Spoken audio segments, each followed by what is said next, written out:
Good morning, ladies and gentlemen. This is going to be one of my first videos here, so just bear with me. This is a 2016 Denali 3500 LML diesel motor. I do a lot of hot shotting with this truck, tows day in and day out. You can see the hot shot trailer in the background. We got a 5-car trailer here. This truck went on the way back from Chicago to Pennsylvania last week and got an emissions code limiting the truck to 55 mile an hour, so it was a slow ride home. The code will not allow you to clear the code. It's a permanent code on the ECM, so you have to actually fix the problem and then go through a program in your scan tool to have the truck sense that you did fix the problem that was wrong, and then it will allow the permanent code to clear.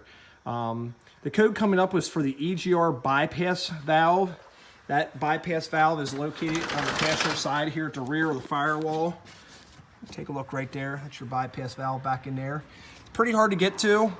We're going to leave the emissions on this truck right now. It has 157,000 miles. Typically, I'd be deleting it, but not sure quite how long we're going to keep this truck here. Might be upgrading it here in the near future, so we're going to keep the emissions on for resale purposes.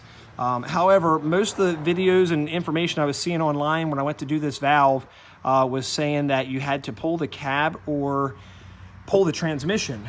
Now, on my 2011 Denali, I deleted that truck.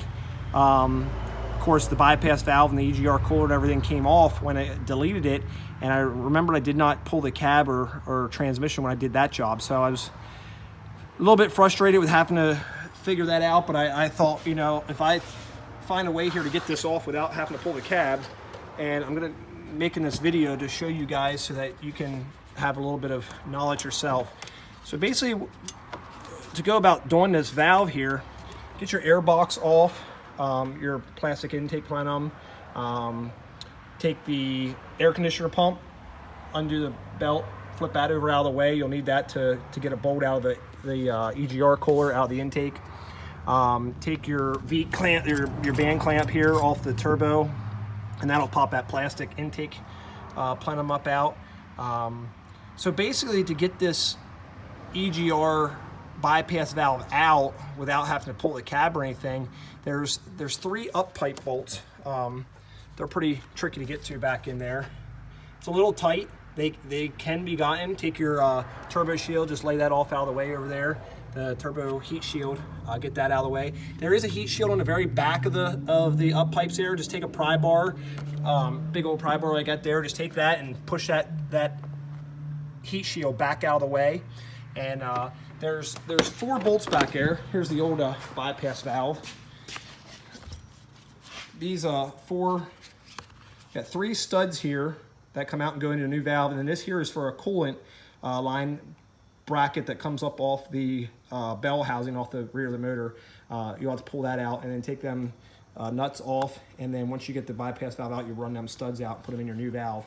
There's 2 bolts that go down into the valve air that hold it onto the block. These rears are all 13 millimeter. I believe these top ones are either 14 or 15 millimeter.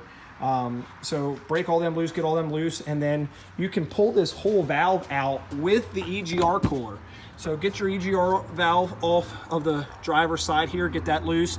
Take these mounting bolts here that hold the EGR cooler to the engine, take them off, get all these coolant lines out of your way, and then you can just pull this EGR cooler out with the bypass valve. No need to pull the cab, no need to pull the transmission. This job shows on the book 10.7 hours. You can do it in that or less, depending on your mechanic skills. I have about 2.5 hours pulling the intake and the air conditioner pump and things out of the way here. It's a little frustrating getting them bolts back in there, but they can be done from the top side. Some short stubby wrenches, a couple end wrenches with sockets on help. But this is a bypass valve that has been done without the transmission or cab pulled. So that's all for now. I hope this video was helpful. Please subscribe below and share the video. If you have any questions, don't hesitate to ask in the comments. Always remember to disconnect your batteries on both sides prior to doing anything, because you do have to take this hot line off for the intake heater. You don't want that hitting any grounds and sparking, grounding things out.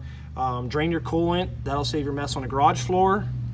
And that's about everything. On these motors here, I know from experience, if you can borrow or rent a vacuum filler, there's a tool that goes on top here, hook it up to shop air.